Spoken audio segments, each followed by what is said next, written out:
In mid-July, I had the opportunity to go to the Wild Turkey Mine outside of Valley, Washington, north of Spokane. The Wild Turkey Mine is located in the magnesite belt of Stevens County, Washington. Noble serpentine is called that because it's a bit more gemmy quality, fairly pure, with large pieces that you can shape and polish as you see fit. And it comes in a variety of colors from fairly dark green to light green, and there's a bit of yellow as well in some of the samples, as well as a fairly dark green. There's also some interesting structural features in the rock.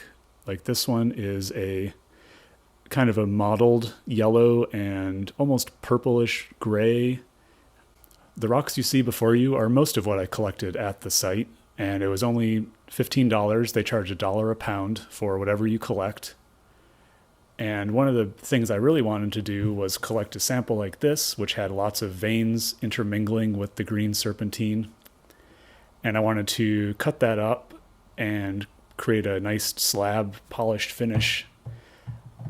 It turns out I didn't actually need to get that rock because I won a door prize while we were there. They had a number of giveaways, and I won a very nice polished slab, half in the rough. But you can see how well that cleans up and how well that looks when it's polished and all nice. There's a number of varieties of serpentine there, some of which I've mentioned already. There are varieties that I didn't find while I was there. I thought this might be what they call their lemon swirl, which is kind of a mix of a bit more yellowish serpentine with almost a purple matrix, a bit more purple than this turned out to be.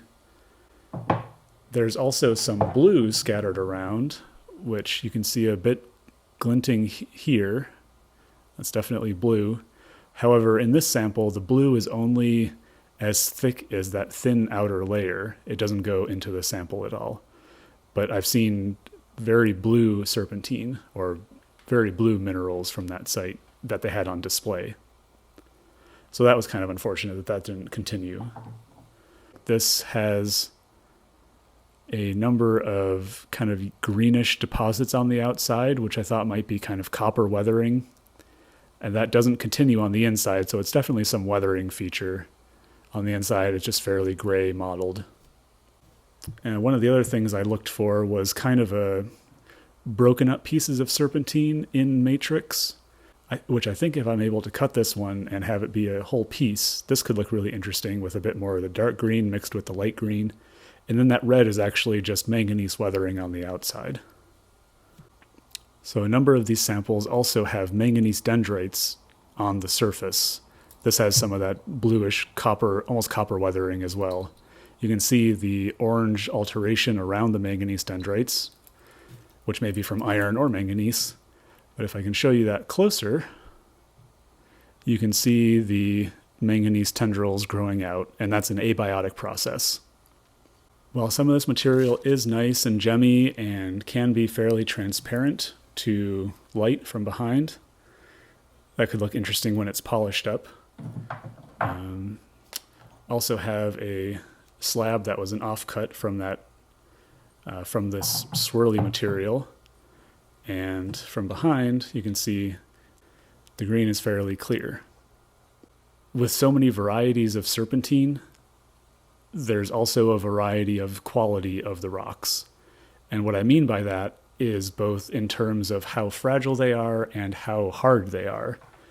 This is a piece of that nice green gemmy material. There's a bit of a coating on the outside, but a lot of that coating actually goes inside the rocks. Maybe you can see there's quite a bit of fractures in here. And this is actually very easy to break along some planes.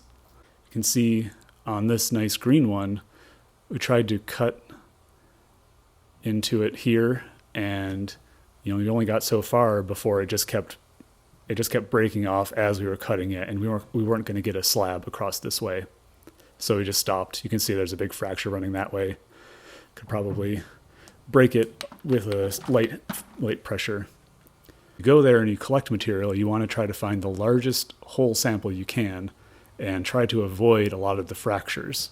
Obviously, it is possible to polish up samples with lots of fractures and veins inside it. They did that with this one, and they'll display, and they do have a number of very nice samples with veins and fractures running through them, but you do have to be careful, and you may lose a lot of material in preparing it. Another thing is that a lot of the material is fairly soft, where this light green gemmy material is coated with very soft material, but itself, you can see I'm just digging away at it here. And maybe you could carve this. I think that would be an interesting thing to do with some of these pieces. See what's inside the rock with some carving.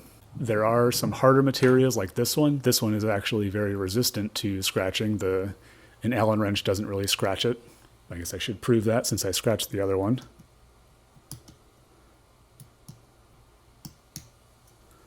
Let's see, I can do it on this nice polished face actually. Well, a cut face.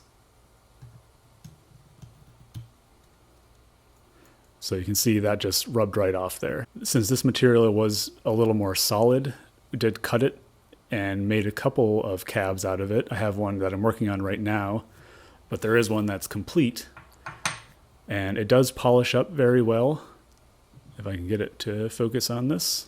It kind of turns to cement on the flat lap.